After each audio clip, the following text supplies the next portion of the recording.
अस्सलाम वालेकुम दोस्तों, welcome to our YouTube channel Usama के बर्ड्स। तो दोस्तों कैसे हैं आप सब। तो दोस्तों एक बार फिर हम अपने परिंदों के पास आ गए हैं। माशाल्लाह माशाल्लाह फुल एक्टिव, ज़बरदस्त भाई। देखें इनके पोटे चेक करें, खा खा के इन्होंने अब जो है ना हशर किया हुआ है। तो बाकी वो भी आप चेक कर सकते हैं। माशाल्लाह से बैठी हुई हैं टोकरियों के ऊपर और सब फिट फाट हैं। तो दोस्तों आज जो है हमारे जो कलरफुल चिक्स हैं इनका थर्ड डे है। तो आज हम इस पे बात करेंगे कि थर्ड डे इनके लिए क्या होना चाहिए, कौन सी वैक्सीन इनको की जाती है तीसरे दिन, ताकि ये बीमारियों से महफूज रह सके। जैसा कि आप जानते हैं कि ये बहुत ज़्यादा सेंसिटिव होते हैं। तो सबसे पहले हम इनको बाहर निकाल लेते हैं ज़रा, तो फिर उसके बाद आपसे बात करते हैं। लो जी, इन्होंने खेलना स्टार्ट कर दिया लहसुन के छिलकों से। तो जैसे कि आप देख सकते हैं ये फुल पीछे वाला तो पहलवान बना हुआ खा खा के। तो फीड इनको मैंने 0 नंबर दी है। ये देखें, आप देख सकते हैं मैंने आपको सबसे पहली वीडियो में बताया था कि चाहे गर्मियां हों लेकिन इनको टेम्परेचर की ज़रूरत होती है। जैसा कि आप देख सकते हैं ये देखें धूप के अंदर आते ही धूप के अंदर लेट गया है। तो आपने इनका बॉडी टेम्परेचर ज़रूर मेंटेन रखना है। इनके मरने की वजह भी यही होती है कि इनका बॉडी टेम्परेचर जो है वो मेंटेन नहीं रहता, जिसकी वजह से इनकी मौत हो जाती है। तो आपने इनको अच्छा अच्छा टेम्परेचर देना जिसमें जो है ना ये अच्छे से सर्वाइव कर सकें। तो अब जो है मैं आपको बताता हूँ कि इनको कौन सी वैक्सीन करनी है तीसरे दिन।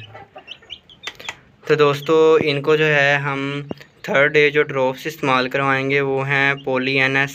तो थर्ड डे आपने ये वाले ड्रॉप्स इनको यूज़ करवाने हैं, और यूज़ कैसे करवाने हैं ये भी मैं आपको बता देता हूँ। आपने इनको पकड़ना है, इनका मुंह खोल के उसके अंदर एक एक ड्रॉप जो है इनको दे देना है।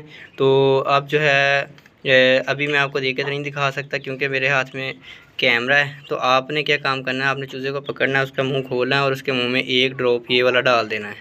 तो इससे कौन कौन सी बीमारियों से हमारे चूज़े बचेंगे वो भी मैं आपको बता देता हूँ कि बैक्टीरियल और वायरल इन्फेक्शन जैसे बुखार, ज़ुकाम, नज़ला, बदहज़मी, दस्त, रानीखेत और लकवा के ख़िलाफ़ क़ुव्वत मुदाफ़अत पैदा करता है। तो इन बीमारियों की ये वैक्सीन है जो कॉमन बीमारियाँ ये इनमें शामिल हैं। जैसे कि बुखार हो गया, रानीखेत जो कि सबसे ज़्यादा परिंदों को आती है। तो इन सब के ख़िलाफ़ ये अच्छी मेडिसिन है, मैंने बहुत यूज़ की हुई है। और मैं कबूतरों को भी यूज़ करके देखी हुई है, मुर्गियों को भी यूज़ करके देखी हुई है, और अपने चूज़ों को भी यही वाली मेडिसिन यूज़ करवाता हूँ। तो दोस्तों जैसे कि आप देख सकते हैं कि अभी इन्होंने धूप सेकना शुरू कर दिया। इनका बॉडी टेम्परेचर जो है थोड़ा डाउन हुआ था। तो अब जो है आपने भी यही काम करना है। मैंने आपको पहले भी बताया था कि जहाँ पे धूप की रोशनी की सिर्फ लाइट हो आपने वहाँ इनको रखना है, ज़्यादा तेज़ धूप में नहीं रखना। उसमें जो है इनकी हार्ट बीट तेज़ हो जाएगी और ये मुँह खोल के सांस लेना शुरू कर देंगे और ये मर जाएंगे और ये तेज़ धूप नहीं बर्दाश्त कर सकेंगे। तो आप देख सकते हैं कि इनमें वाज़ेह फ़र्क है इनकी ग्रोथ के अंदर। पहले दिन ये चूज़ा कितना छोटा था और अभी सिर्फ तीसरा दिन है, इनको वैक्सीन करके इनकी चल रहे हैं। तो देख लें आपके सामने बिल्कुल एक्टिव हैं और इनकी ग्रोथ भी अच्छी हो रही है। तो अब मैं आपको नेक्स्ट वीडियो में बताऊंगा, मज़े में बैठा।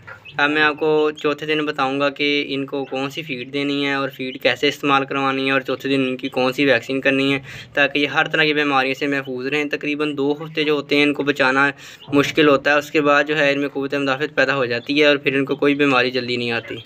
तो ये थी दोस्तों आज की हमारी वीडियो। उम्मीद करता हूँ आपको अच्छी लगी होगी। अच्छी लगी है तो लाइक, शेयर और कमेंट लाजमी कीजिएगा, और हमारे चैनल उसामा के बर्ड्स को सब्सक्राइब लाजमी कीजिएगा। मिलते हैं इंशाअल्लाह ताला अपनी नेक्स्ट वीडियो में, तब तक के लिए अल्लाह हाफ़िज़।